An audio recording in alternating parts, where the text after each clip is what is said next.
liability at the 3% COLA. And again, most people who are eligible to retire or current retirees have the old COLA, so the 3%. And so you see the bold line there, that's the baseline. And that suggests that there's $177 million annual cost on the employer for this in 2013. And again, 2.1 million of the unfunded liability is attributed to this group. A suspension of that COLA for 5 years would lower the unfunded liability by $374 million and lower the annual payment by $34 million. Sharon, we have a question. Senator Chacon. Yes, going back with the slide you're presently on, I'm sorry. Yeah, you said that the liability is we'll be paying out $177 million for this upcoming year, correct? In this scenario, it's just the piece. On the COLA, right?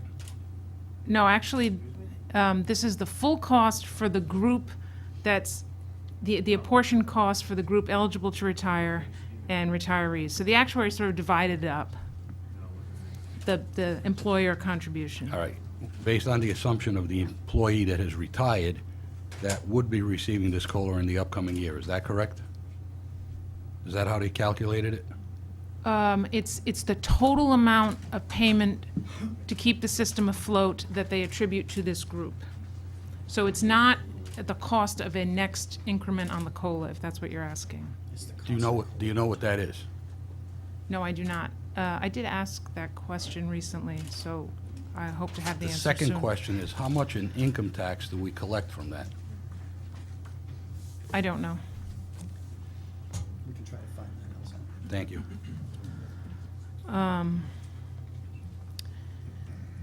So, again, so that if you were to suspend it for 5 years, the calculation suggested that you'd have a roughly 20% decline in the unfunded liability attributable to this group. And the annual cost would drop similarly, roughly 20%, $34 million. If you were to, again, keep the same COLA, but simply re-amortize over 25 years, no change in the unfunded liability because you're not actually reducing your costs, you're just spreading them out over a longer period of time. That would be a reduction in annual costs of about $51 million. There was no attempt to calculate the long-term cost of a reamortization and rolling that into the unfunded liability, so they just didn't attempt to do that, but certainly that question came up. Moving to the next section, the suggestion of applying the Schedule B COLA to everybody, and just to refresh your memory, the Schedule B COLA as it stands now is the lesser of CPI or 3% on the first $35,000, age 65, but not before 3 years. If you were to apply that to all, the unfunded liability on this group would drop to $1,746. Similar reduction as a 5-year suspension, similar savings annually, $32 million. If you were to convert that, everyone to Schedule B and reamortize, you would save an additional $30 million. So that's how to read this slide. The next section would establish an entirely different COLA. That'd be 2% on the first $12,000, and that would be indexed to earnings on the fund itself.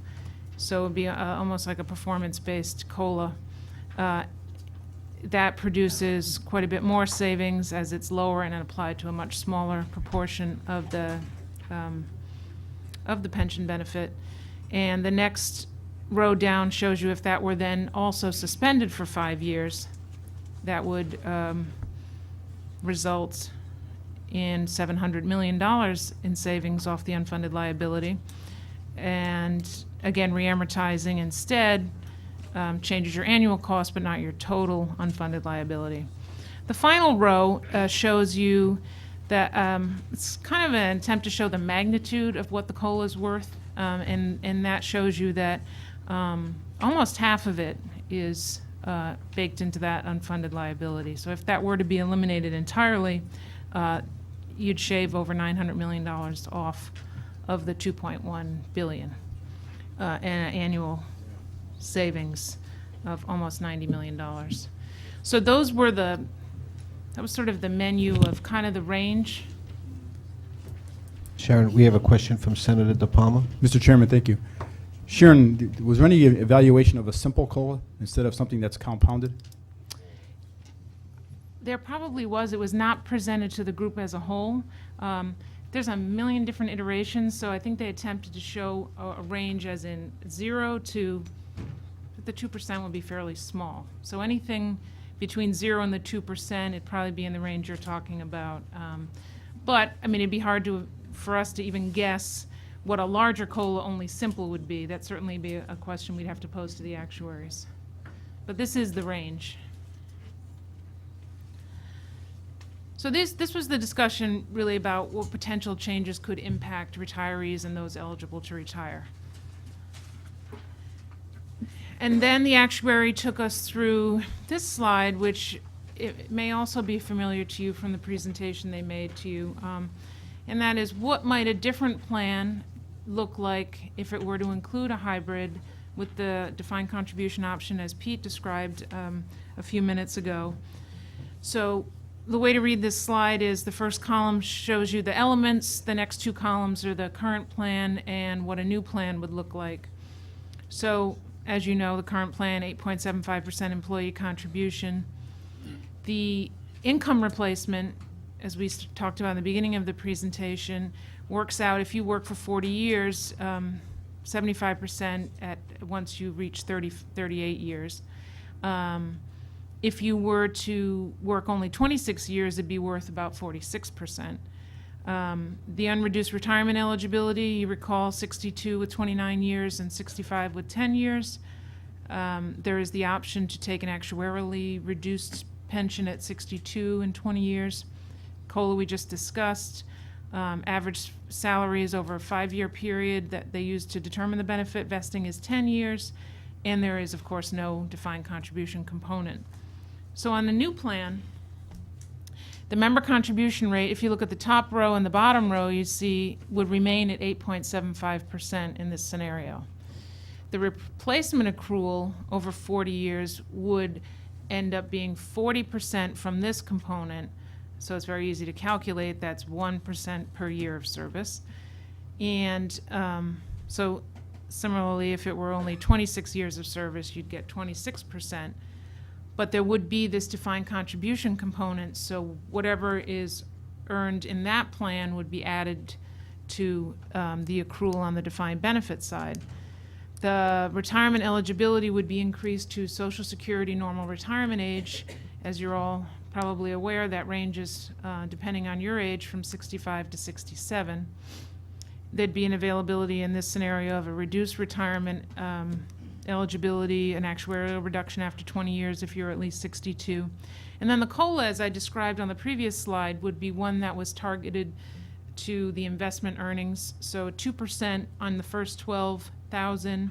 However, if essentially it works like this, it's whatever the investment earnings are minus 5.5%. So there's an opportunity in this scenario to get up to 4% COLA, but the target is 2% at the investment assumption of 7.5%. The salary period would stay the same, average 5 years.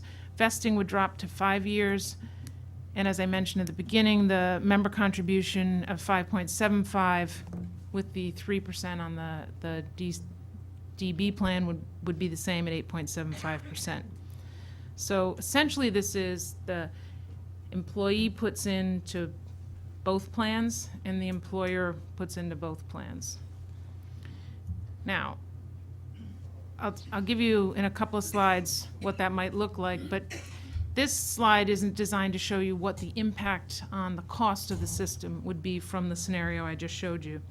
And that would drop the from both scenarios, I believe this is. So that would drop the contribution rate, as you've heard, upwards of 36% down to 21.4%. So a fairly large decrease. The normal cost would drop from 12.17 to 7.67, as obviously the defined benefit component is greatly reduced from the current plan. The funding ratio would increase by almost 10%, and the long-term normal cost would be reduced as well. Bottom line in this scenario is about a $92 million reduction in cost, and the final three rows show you the projected baseline contribution rates for the employer under this plan, and then under the current, the baseline, and then how it compares to the alternative presented by the actuary. And you can see it's a fairly big difference. You probably recall from a couple of weeks ago, we showed you that on the current plan would have us at about 42% of salaries by 2016. This scenario shows a steady contribution of 23% on the employer side, so fairly large reduction due to this.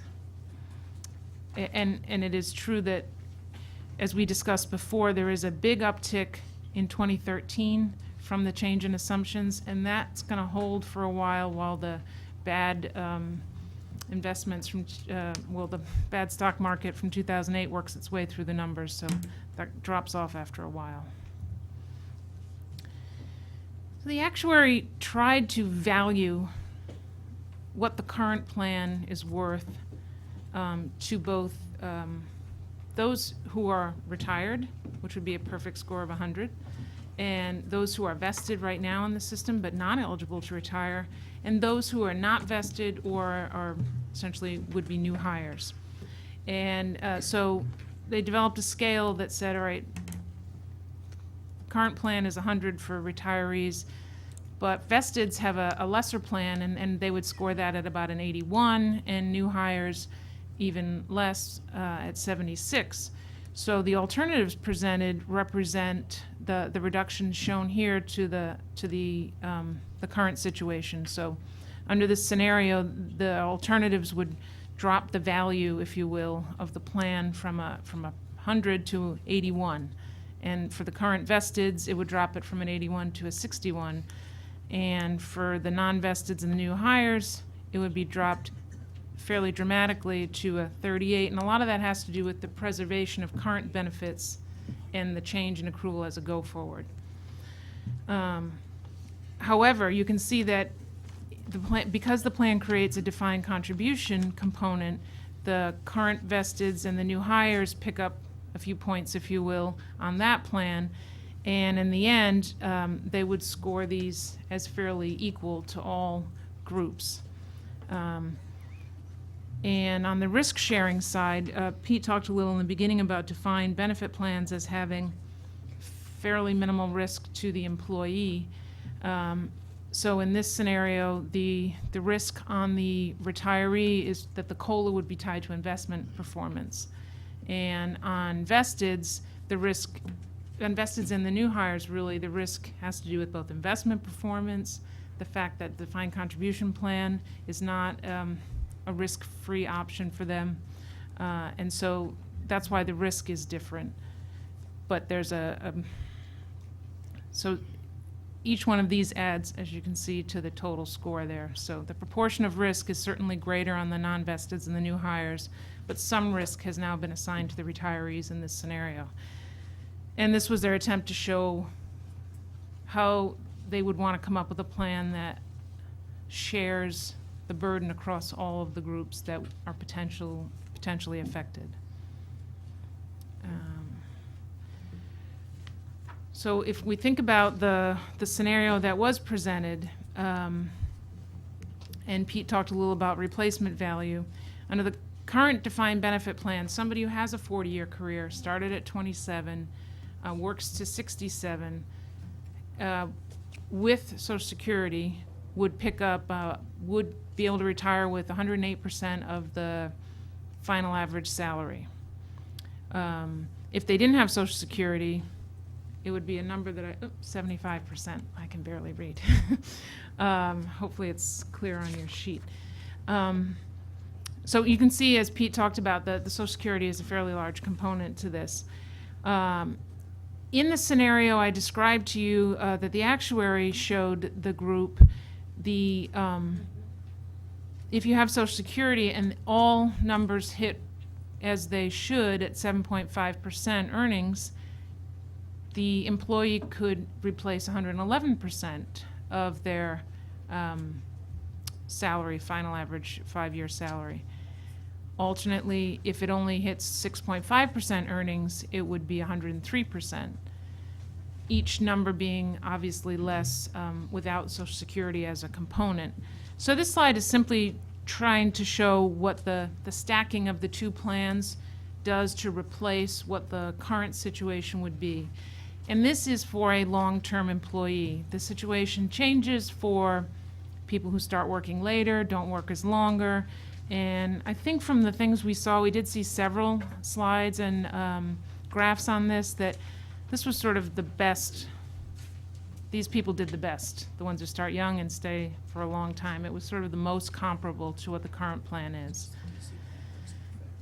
And a lot of that has to do with the way a defined contribution plan works. If you start later, your investments are structured differently. You don't pick up as much.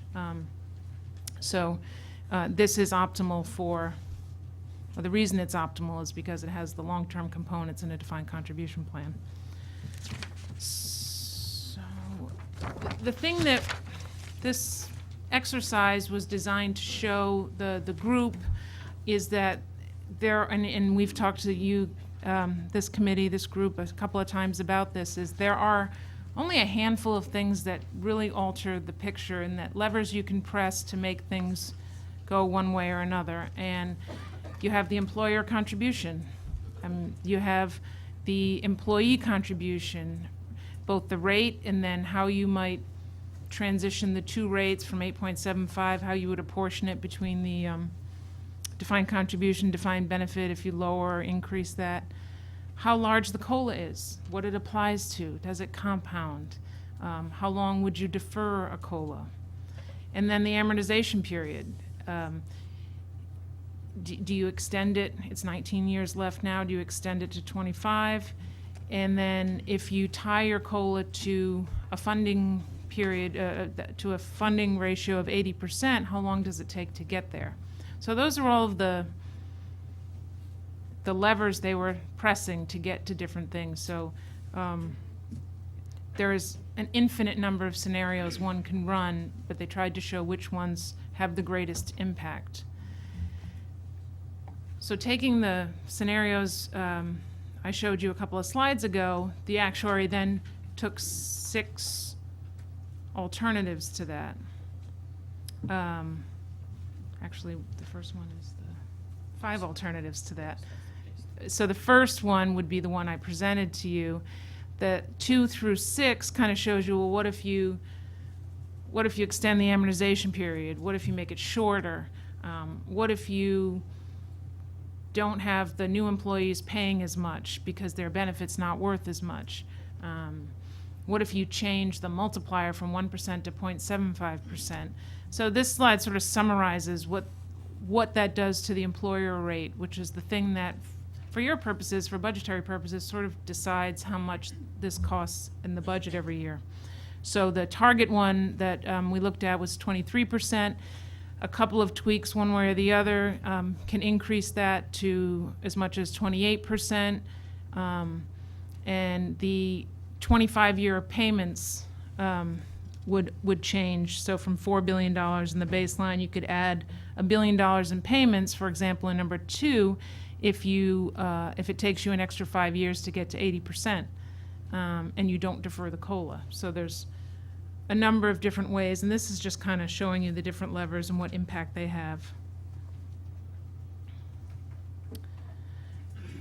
After going through this exercise, as I said, was strictly state employees, the actuary did a scenario that could apply to the MERS, police, and fire.